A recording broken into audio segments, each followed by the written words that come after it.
আসসালামু আলাইকুম। Another Ramadan day, বৃষ্টি ভেজা দিন, সকাল। কালকে কি রোদ ছিল আমাদের। আজরাক সোনা শর্টস পরে গিয়েছিল, আর আজকের অবস্থা দেখুন। এখন ঘড়িতে বাজে অলমোস্ট 7:45। তো আজরাকে ফালাকে ঘুম থেকে তুলছি আমি, আর সেহরি খেয়ে ঘুমাইনি, কারণ ওয়েট করছি ওরা যাতে উঠে যায়, কারণ এখন সেহরি শেষই হয় মানে 6:30টার সময়। তো ঘুমানোর সময়ই থাকে না, উঠে পরে কষ্ট হয়। একটু সময়ের জন্য যদি চোখ লাগাই, এই জন্য বসে থাকি, আর সময় চলে যায়। ফজরের পরে একটু তিলাওয়াত করলে দেখা যায় টাইম চলে যায়। আজরাক, মাম্মা, ওয়েকি ওয়েকি, গুড মর্নিং।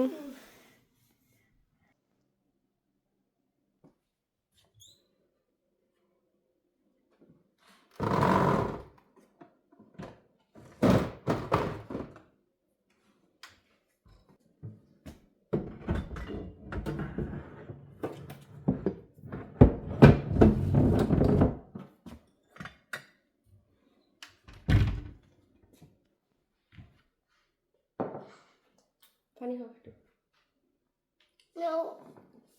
একটু পানি খাও পানি।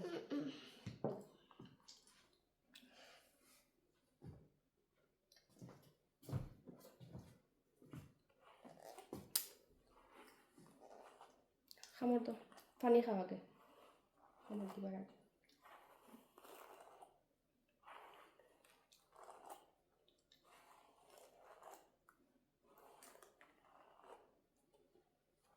খামর দাও।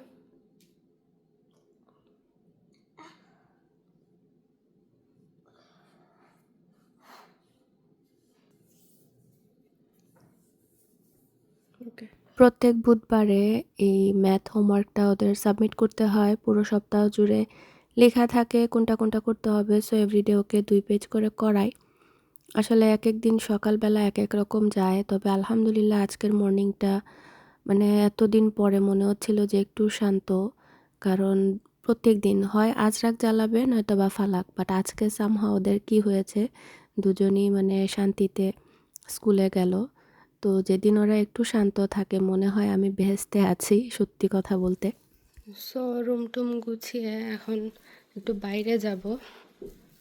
একটা ন্যাপ নিয়েছি ছোটোখাটো, আর বৃষ্টি তো হচ্ছেই, আর নিচে কার্পেট লাগাচ্ছে মিস্ত্রি। তো এখানে ফালাকের একটা ড্রেস এনেছিলাম, এটা সাইজে ছোট হয়ে গিয়েছে, এটা চেঞ্জ করার জন্য বার্লিংটনে যাব, আর একসাথে আজরাককে স্কুল থেকে নিয়ে চলে আসবো বাসায়।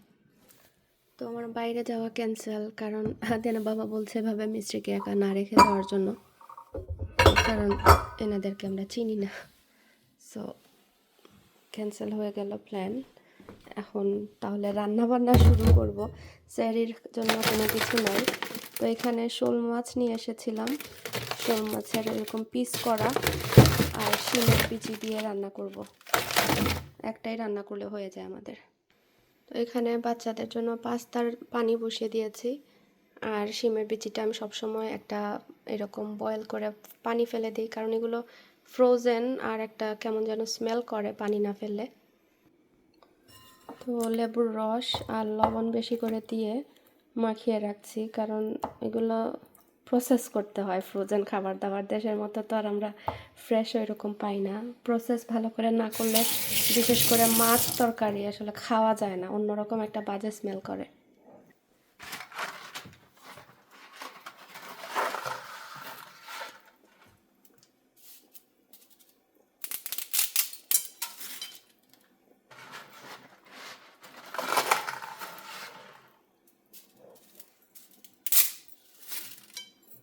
এগুলো বাঙালি গ্রোসারি শপে দেখে নিয়ে এসেছিলাম।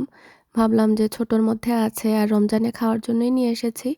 নয়তোবা দেখা যায় শোল মাছ একবার আদেন বাবা এনেছিল কেটে টুকরা টুকরা করে, ওনারা মানে হয় কেটে দিয়েছিলেন, আমি আসলে শিওর না ব্লকে এনেছিল না কিভাবে। তো এটা ব্লকে দেখে আনা আর কি। তো কড়া করে ভেজে নিচ্ছি, আর এদিকে আমার পাস্তাগুলো সিদ্ধ হয়ে গিয়েছে। তো আজকে আপনাদের সাথে এই ইজি আলফ্রেডো পাস্তার রেসিপিটা শেয়ার করতে যাচ্ছি। কারণ প্রায় সময় কমেন্টে আসে যে আপু রমজান মাসে বা এমনিতেই বাচ্চাদেরকে কি খাওয়াবো, পাগল হয়ে যায়। তো তাদের জন্য এই রেসিপিটা। বাটার দিয়ে দিয়েছিলাম, তারপরে তেল। বাটার আর তেল একসাথে দিলে পুড়ে যায় না, এটা আমরা সবাই জানি। তারপরে বেশি করে রসুন কুচি দিয়েছি। রসুনটা যখন একটু হালকা লাল কালার হয়েছে তখন আমি ময়দা দিয়েছি বা অল পারপাস ফ্লাওয়ার দিয়ে একটু ব্রাউন কালার করে ভেজে নিয়েছিলাম।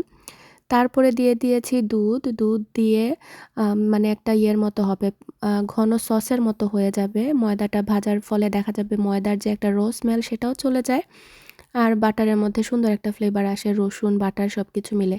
রসুনটা একটু বেশি করে দিবেন, এতে করে সুন্দর ফ্লেভার আসবে, আর লাল করে ভাজবেন। তারপরে এখানে আমি স্পিনিচের যে ফ্রোজেন স্পিনিচ শাক পাওয়া যায় সেগুলো দিয়ে দিয়েছি হাফ প্যাকেটের মতো। এতে করে বাচ্চারা শাকটাও খেলো। আলহামদুলিল্লাহ আমার বাচ্চারা পছন্দ করেছে। আমি তো ভয়ে ছিলাম যদি না খায়, পরে দেখি না ওরা খেয়েছে। মানে টেস্ট বোঝা যায় না তো এই জন্য। তো পাস্তা দিয়ে আমি লবণ আন্দাজ করে দিচ্ছি, আর হচ্ছে মজরেলা চিজ দিয়ে দিয়েছি হাফ প্যাকেটের মতো, মনে করেন 1 কাপের মতো দিয়েছি। আর গোলমরিচের গুঁড়া দিয়েছি। সাথে দিচ্ছি হচ্ছে মেয়োনিজ। মেয়োনিজ এখানে মনে করেন 3 টেবিল চামচের মতো। আর সবার শেষে হচ্ছে রসুনের গুঁড়া বা গার্লিক পাউডার যেটা, সেটা আরও প্রায় 1 টেবিল স্পুনের মতো দিয়েছি। এতে করে আরও একটু গার্লিকি ফ্লেভার আসবে। তো ব্যাস রেডি হয়ে গেল মজাদার আলফ্রেডো সস পাস্তা। ট্রাই করে দেখতে পারেন। আমি অনেক সময় শ্রিম্প দিয়ে থাকি আলাদা করে ভেজে, বা চিকেনও দিয়ে থাকি। তো চুলার আগুন বন্ধ করে বের হয়ে পড়েছি আজরাক সোনাকে আনতে। আজকে আমার আজরাক সোনার দুধ ভুলে এসেছি, কারণ তাড়াহুড়া করে বের হয়েছি আর কাউন্টার টপে রেখে এসেছি। It's okay, we are going home. তো বাসায় চলে এসেছি, এখন ওকে খাবার দিব। বলছে ফালাক, আমি বললাম যে ফালাক আসার জন্য ওয়েট করবে কিনা, বলে না আমাকে দিয়ে দাও, না তবে ফালাকের সাথে ঝগড়া লেগে যাবে। কারণ এই দুইটাকে একসাথে খাবারে বসালে ওরা ঝগড়া করে। বড় মজা লাগলো কথাটা। বাচ্চা মানুষ এত পাকা পাকা কথা বলে সামটাইম, মাশাল্লাহ।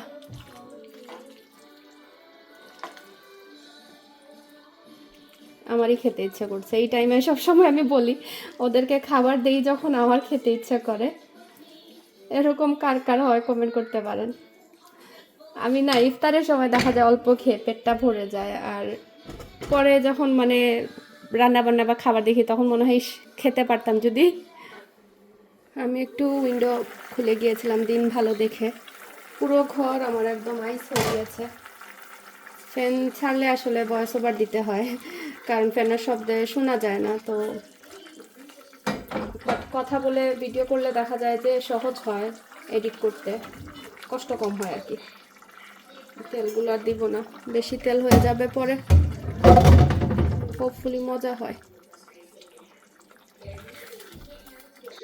তো এখানে এই বাল্বগুলো নিয়ে এসেছি।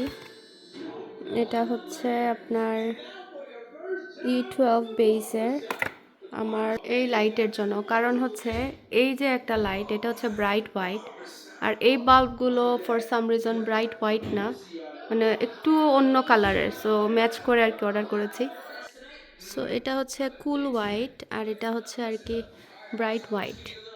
দুইটা দুই শেডের। যারা কিনা লাইট বাল্ব মানে সবসময় লাগান বা খুলেন তাদের হয়তো আইডিয়া থাকবে, মানে একদম ফকফকা সাদা যেটা আমার ভালো লাগে।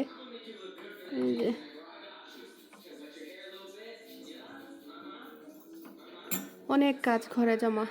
আদিয়ানা বাবার অপেক্ষা করতে করতে আমার এখন ইচ্ছে করছে সব কাজ আমিই করে ফেলি। ওর অপেক্ষা করে কোনো কিছুই আর হবে না। তো এই হচ্ছে এখন সেম কালার হয়েছে দুইটার লাইটের ব্রাইটনেস আর কি। তো 6:16 হয়ে গিয়েছে, আমাদের আসর এখন হতে হতে দেরি হয়। এই ভদ্রলোকের কাজই শেষ হচ্ছে না, কার্পেটের কাজ যে কবে শেষ হবে। তুমি কিচেনে চলে এসেছি, কি বলবো, শব্দে আমার মাথা ভ্যান ভ্যান করছে। আমার ইয়েটা পাচ্ছি না, কি বলে, আমি জানি না আনলাম কি আনলাম না, মটারের পেস্টল যেটা। তো আমি চিকেন চাপ করতে চাচ্ছি। এটাকে কিভাবে কাটলে বেস্ট হয়?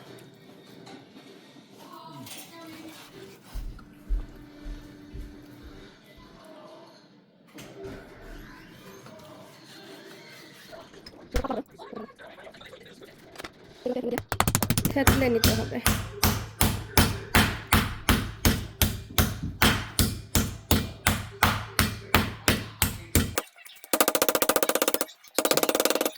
তো চিকেন চাপ করা মোটামুটি আমরা সবাই জানি, তারপরে যেহেতু আমি বানাচ্ছি একটু ভাবলাম আপনাদের সাথে শেয়ার করি। তো এখানে হচ্ছে লেবুর রস দিয়ে দিয়েছি, আর চিকেনের মাংসগুলোকে দেখতে পাচ্ছেন বুকের মাংসকে পাতলা করে কেটে তারপরে থেতলে নিয়েছি। আরও একটু পাতলা করা প্রয়োজন ছিল, কারণ আমার কাছে মনে হচ্ছিল এটা আরেক মানে কিছুটা ভারী। তো আমি টক দই দিয়ে দিয়েছি, সাথে আদা রসুনের পেস্ট দিয়েছি, তারপরে লাল মরিচের গুঁড়া দিয়েছি, সামান্য পেপরিকা পাউডার দিয়েছি, ধনিয়া জিরা হলুদের গুঁড়া দিয়েছি, সামান্য একটু গরম মশলার গুঁড়াও দিলাম, লবণ দিলাম আন্দাজ করে, তারপরে দিচ্ছি টমেটো কেচাপ, তার সাথে হচ্ছে সরিষা বাটা। তো আমি সরিষা বাটা তো আর পাইনি, তো আমার কাছে হচ্ছে সরিষার গুঁড়া ছিল। এই প্যাকেটের গুঁড়াগুলো আসলে অনেক ভালো, সেরা ব্র্যান্ডের। হলুদ আর কালো সরিষা দুইটাই আমি দিয়েছি 1 চামচ করে, আর সবার শেষে হচ্ছে বেসন দিয়ে দিয়েছি। বেসনটা দেয়া হয় বাইন্ডিংয়ের জন্য। অনেক রেসিপিতে দেখেছি ডিম দেয়া হয়, আবার কোনোটাতে দেখেছি ডিম না দিলেও চলে। তো আমি আজকে আর ডিম দিইনি, যেহেতু টক দই দিয়েছি আর এগুলোতেই দেখা যাচ্ছে যে সুন্দর করে বাইন্ডিংটা আসছিল। তো ব্যাস রেডি হয়ে গেল মানে ম্যারিনেশনের জন্য। আর এটা যদি ম্যারিনেট করে মানে ওভারনাইট রাখা যায় তাহলে নাকি বেস্ট রেজাল্ট পাওয়া যায়। তো আমি তো আর ইনস্ট্যান্ট করছি, ওইরকম আমার হাতেও সময় নেই। দেখতে পাচ্ছেন একদম স্টিকি হয়ে গিয়েছে। চাইলে পানি দেওয়া যেত, কিন্তু পানির আমার আর প্রয়োজন পড়েনি, একদম পারফেক্টলি ডান হয়েছে। তো আজকে আমি কুসকুস রান্না করব। এটা হচ্ছে মরক্কান একটা ডিশ। এটা আমার আগে দেখা যেত প্রায় করতাম, যে এখানেও আগের লেফটওভার আছে বা ব্রেকফাস্টে বেশি আমাদের খাওয়া হয়। মনে করেন উইকেন্ড হলে ভালো বা ভারী কিছু খেতে ইচ্ছে করলে দেন কুসকুসটা করে ফেলি, খুবই সহজ এন্ড ঝটপট। আমার চ্যানেলে অনেকবারই শেয়ার করেছি আপনাদের সাথে, এই জন্য আর বেশি একটা শেয়ার করা হয় না।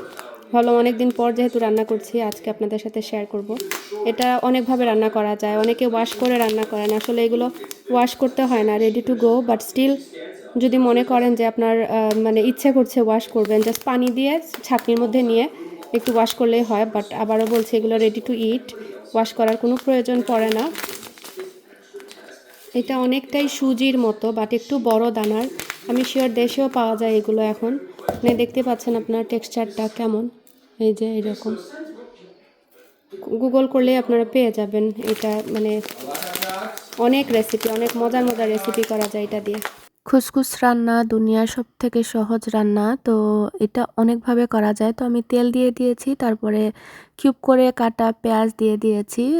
পেঁয়াজ কাটার উপরে আসলে সে একই রেসিপি দেখবেন বিভিন্নভাবে হয়ে যায়, তো কিউব করে দিলে দেখা যায় আমার কাছে এই রেসিপিতে ভালো লাগে। সাথে গাজর কুচি দিয়ে দিয়েছি, আর ঘরে ছিল বাঁধাকপির প্যাকেট, মানে কাটা করা যে কোলস্লার যে প্যাকেটগুলো পাওয়া যায়, সেটা আপনারা চাইলে জাস্ট এমনিতে বাঁধাকপি কেটে দিতে পারেন, বা আপনার পছন্দ মতো সবজি যেমন ক্যাপসিকাম, বরবটি, শিম, মানে যেটা আপনার ভালো লাগবে, বা ফুলকপি সবজি দিয়ে তারপরে আমি একটু ভাজার পরে চিকেনের বুকের মাংস দিয়ে দিয়েছি, সাথে দিয়েছি হচ্ছে আদা রসুনের পেস্ট দিয়ে এগুলোকে নাড়াচাড়া করব। এটা অনেকভাবে করা যায়, আবারও বলছি।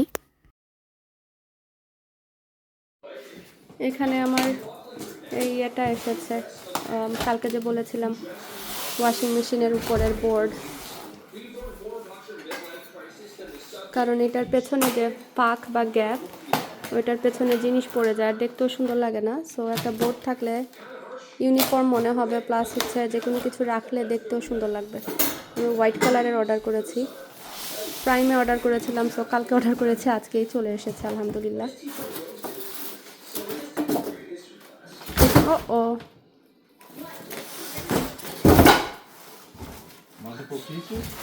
না, মাল্টিপল পিস না, ওয়ান পিস, আর খালি দুই সাইডে বর্ডার।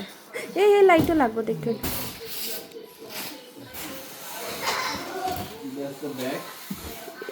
দেখো বর্ডার বোথ সাইড।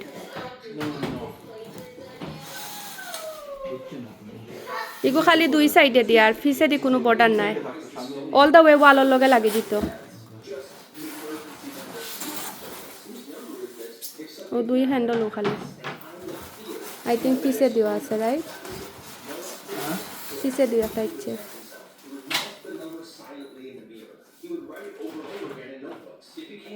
তো এই যে আমার উপরে বোর্ডটা, তো এখানের উপরে আমি হচ্ছে সুন্দর করে ওয়াশিং যে লিকুইডগুলো থাকে সেগুলো পরে এগুলো সাজিয়ে রাখবো আর কি, এখন আস্তে আস্তে। হ্যাঁ লাগতো না নি। লাগাইতা নি নাকি তাওলা থাকতো No, you need it. It gives you better traction. তো এইরকম মানে একদম অল দ্য ওয়ে যদি আসতো অনেকের ডিশওয়াশার মানে ছোট স্ট্যান্ডার্ড যেগুলো থাকে সেগুলো কিন্তু একদম পারফেক্ট হয় আমাদেরটা একটু এক্সট্রা লার্জ এই জন্য Wait, do they have something bigger for you? ইয়া না এগুলো কাস্টম বানাইতে হইবা বিগার নাই ওগুলো স্ট্যান্ডার্ড তো আমি ডেসক্রিপশন বক্সে লিঙ্ক দিয়ে দিব স্ট্যান্ডার্ড যাদের ডিশওয়াশার আই মিন ডিশওয়াশার বলছি কাপড় ধোয়ার ওয়াশিং মেশিন অ্যান্ড ড্রায়ার দেন ওদের একদম পারফেক্টলি আপনাদের ফিট You wanna হবে put it like this? Even আমাদের মতো বড় হলো এরকম আই থিঙ্ক আগুয়া দিলাম কা তার ফিসে দি যাইতো না এনিওয়ে আগুয়া আনি লাইন বিকজ ফিসে দি তো ব্যাকআপ ইও দিছে আর we are not putting anything in like over there yeah that would be nice কারণ হবাই দি তো আর এখন যাইতো না কিচ্ছু ফিসে দি ব্যাক দেওয়া আছে ব্যাক টু রান্নাবান্না ও ডাক দিয়েছিল দেখার জন্য তো এখানে হচ্ছে চিকেনটাও মানে অলমোস্ট কুক হয়ে এসেছে তারপরে দিয়ে দিয়েছি সয় সস আর দিচ্ছি চিলি অয়েল আসলে মনে যা আসে তাই দিচ্ছি মানে বললাম না এটা ধরা বাঁধা কোনো নিয়ম নাই আপনার যেরকম ইচ্ছা সেরকমই রান্না করতে পারবেন যেরকম সবজি পোলাও বা আমরা ফ্রাইড রাইস করে থাকি ডিম ভেজেও দেওয়া যায় তো এই তো তারপরে মানে সব কিছু রান্না হওয়ার পরে আমি কুসকুসটা দিচ্ছি আর আপনারা যে কোনোভাবে রান্না করেন না কেন সবার শেষে কুসকুস দিবেন কারণ এটা দেওয়ার পরে পানি দেওয়ার ফলেই দেখবেন আর মানে অন্য কিছু করা লাগে না এমনিতে হয়ে যায় রান্না ফুটানো গরম পানি দিলে দেখা যায় একদম মানে 2 থেকে 3 মিনিটে এটা রেডি হয়ে যায় পানি আর কি যত কাপ কুসকুস নিবেন তার থেকে ডাবল পানি দিলেই হয়ে যায় আর মেজারমেন্টটা আপনার প্যাকেটের পেছনে লিখাই থাকে সো 1 কাপের জন্য 1 কাপ বা 1.5 কাপের মতো পানি দিলে হয় বা 1.25 কাপের মতো পানি দিলে হয় পানিটা একদম শুকিয়ে যায় আর টেনে একদম ঝরঝরা হয়ে যায় দেখতে পাচ্ছেন একদম কীরকম হয়েছে টেক্সচারটা তো গা মাখা মাখা পানি আর কি তো আমি লবণটাও আন্দাজ করে দিয়েছি দিয়ে আমি ঢাকনা দিয়ে ঢেকে রেখে দিব ব্যাস রেডি হয়ে যাবে আমাদের মজাদার খুসখুস এটা অনেক মজা হয় দেখতে সাদা সাদা মনে হলেও কিন্তু অনেক ফ্লেভারফুল আর এটা দিয়ে কিন্তু সালাদও করা যায় যেমন খুসখুসটা আপনি গরম পানি দিয়ে এমনিতেই জাস্ট মানে ঢেকে রেখে দিলেন তারপরে ফর্ক দিয়ে ফ্লাফ করে দিলেন ঝরঝরা হয়ে যাবে তারপরে হচ্ছে আপনার কিউকাম্বার শসা বলছি কিউকাম্বার টমেটো মানে সালাদ যেরকম করি আর কি ঠিক ওই রকমটা করে দেন কুসকুস দিয়ে আর বেশি করে অলিভ অয়েল এগুলো দিয়ে খুব মজার একটা সালাদ হয় মেডিটারেনিয়ান সালাদ এটা অ্যারাবিক সবগুলোতে এগুলো খুবই পপুলার খুবই ভালো লাগে রিফ্রেশিং মনে হয় সামার টাইমে বিশেষ করে তো এখানে আমি আমার জারটাও রিফিল করে নিচ্ছি কারণ দেখা যায় প্যাকেট আনলে এক্সট্রা প্যাকেট রাখারও ঝামেলা আর যখন জায়গার জিনিস জায়গায় চলে যায় মনে হয় যাক একটা জিনিস মানে জায়গা নিল আর কি সুন্দর মতো তো এদিকে আমার খুসখুসটাও রেডি হয়ে গিয়েছে দেখতে পাচ্ছেন একদম ঝরঝরা হয়েছে আর এটার সাথে আমার দেখা যায় ডিমের কুসুম মানে সানি সাইড আপ যে ডিমগুলো থাকে সেগুলো দিয়ে খেতে ভালো লাগে মানে কুসুমটা দিয়ে একদম মেল্ট হয়ে যায় আর কুসকুসের সাথে খুবই ভালো লাগে তো আমাদের ঘরে কিন্তু ঘুটুর ঘুটুর শব্দ ননস্টপ হচ্ছে এই জন্য ভয়েস ওভার দিচ্ছি নয়তোবা কথা শোনা যেত না আর এদিকে হচ্ছে আমি সরিষার তেল আর রেগুলার তেল একসাথে মিক্স করে চিকেনের যে চাপগুলো মাখিয়ে রেখেছিলাম প্রায় হাফ অ্যান আওয়ারের মতো আসলে ওয়েট করেছিলাম বাকি জিনিসপত্র হতে হতে তো এগুলোকে মিডিয়াম আঁচে ভেজে নিচ্ছি দেখা যায় নর্মালি যে রেসিপিগুলোতে দেখি যে ওরা একদম ডুবো তেলে করে তো আমার কাছে মনে হয়েছে ডুবো তেলে করতে পারলে বেস্ট হতো এতে করে চারপাশ একদম ভালো করে ফ্রাই হতো তারপরও খারাপ লাগেনি আমার কাছে মনে হয়েছে যদি ডুবো তেলে হতো দেন মশলাটা আর কি ভালো করে ভাজা ভাজা হতো যদি আপনারা করেন চেষ্টা করবেন ডুবো তেলে করার জন্য আর এখানে একটা সস রেডি করছি এটা হচ্ছে মেয়োনিজ দিয়ে আর সিরাচা দিয়ে আর সাথে দিচ্ছি গার্লিক পাউডার এই সসটা অনেক মজার হয় খুবই মানে সিম্পল একটা রেসিপি বাট অলওয়েজ মানে ভালো হয় মানে টেস্টটা ভালো আসে এখানে আপনারা চাইলে চিলি অয়েলও অ্যাড করতে পারেন আবার মিস্টার নাগা যেটা সেটাও অ্যাড করতে পারেন ওইটা দিলে একদম মানে সুন্দর একটা নাগার ফ্লেভার আসবে বা ঘরে বানানো নাগার আচার যদি থাকে ওইটার তেলও দিতে পারেন বা সামান্য একটু বোম্বাই মরিচের আচারও দিতে পারেন ভালো লাগে চাপের সাথে আসলে খেতে মজাই লাগে তো এখানে হচ্ছে আমার চাপগুলো রেডি তো আমাদের ইফতার টাইমও হয়ে গিয়েছিল তো বাকি ব্যাচটা বসিয়ে আমরা ইফতার করতে বসে পড়েছি আলহামদুলিল্লাহ আজকে অনেক দিন পর মনে হচ্ছিল যে সেই আগের রমজানের ভাইব পাচ্ছিলাম মনে হচ্ছে যে আজকে শান্তিতে কিছু বানিয়ে মানে নিজের ইচ্ছে মতো কিছু একটা শখ করে বানিয়েছি আর মানে বসে খাচ্ছি আদেনে বাবাও ঘরে আদিয়ানও ছিল, তো আমরা মানে সবাই মিলে প্রপারলি বলতে গেলে আজকে ইফতার করেছি। আলহামদুলিল্লাহ ফর এভরিথিং। তো এই যে আমাদের কার্পেট লাগানো হয়েছে, ভ্যাকুয়াম মারতে হবে এখনো। এগুলা যে গুঁড়া গুঁড়া দেখতে পাচ্ছেন, এগুলা ভ্যাকুয়াম না মারলে হবে না। ওয়াও,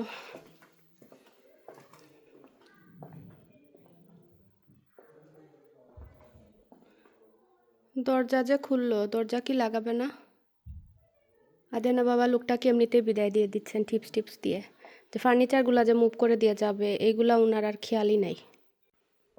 আর এই হচ্ছে আমার বেসমেন্টের অবস্থা।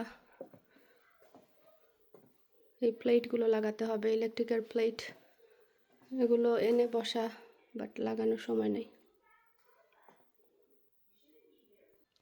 তো এই হচ্ছে প্যাটার্নটা, সাদার মধ্যে একটু বেজ। ইফতার করার পরে মনে হয় শরীরে একটু এনার্জি আসে, আর ওদেরকে বেডে নেওয়ার আগে আমি দেখা যায় সবসময় টুকটাক কাজ করতেই থাকি। তো এখানে মনে হলো যে ফল তো মানে চলে গিয়েছে, আর এখন স্প্রিং টাইম, আমার চোখে কেমন যেন অশান্তি লাগছে। তা আমাকে যারা চেনেন মানে অনেক বছর ধরে তারা জানবেন যে আমি ঘর সাজানোর ব্যাপারে একটু খুঁতখুঁতা, মানে আমার ভালো লাগে এখানের জিনিস ওইখানে নিতে বা একটু পরিবর্তন করতে, বিশেষ করে মানে বাইরের ওয়েদারের সাথে। তো এখন তো সুন্দর ওয়েদার আলহামদুলিল্লাহ, তো ভাবলাম যে একটু স্প্রিংয়ের কালার অ্যাড করি। আর এগুলো আমার ঘরেই ছিল, ওই বাসাতে যে উইকেন্ডে গিয়েছিলাম তো এগুলো নিয়ে এসেছি। তো টুকটাক করে জাস্ট অ্যাড করছি আর কি, আগের ফলেরগুলো সরিয়ে দেন স্প্রিংয়ের কালার আর কি অ্যাড করা। ভালো লাগে আসলে, মনে হয় যে আসলে বোরিং লাইফে একঘেয়েমি কাজ সংসার সব কিছুর মধ্যে এরকম টুকটাক নিজের ভালো লাগা অনেক অনেক রিফ্রেশিং মনে হয়। তো একজন আপু আমাকে কমেন্ট করেছিলেন যে আপু তোমার নিজের জন্য তুমি কিভাবে সময় বের করো বা নিজের জন্য কি করো? তো আপুকে বলবো আমার ভালো লাগা এইটাই, যে টুকটাক যেটা আমি পছন্দ করি সময় পেলে ওইগুলাই করি, এগুলাই আমার নিজের জন্য মি টাইম। আসলে ওইভাবে মি টাইম বলতে এখন আর জীবনে কিছুই নাই। 5 মিনিট ফোনে যদি নীরব বসে স্ক্রলিং করতে পারি, এটাই আমার জন্য মনে হয় সবথেকে শান্তির সময়। আর রূপচর্চা কি আর মি টাইম কি, এগুলাই আমাদের জীবন। আমার কাজ করা দেখে ফালা কাজরাকও কাজ করেছে, কার্পেটে পেইন্ট টেন্ট ফেলে একদম আমার জন্য ডাবল কাজ বাড়িয়েছে। তো কি আর করা, আজকের মতো এতটুকুই। সবাই ভালো থাকবেন। আসসালামু আলাইকুম।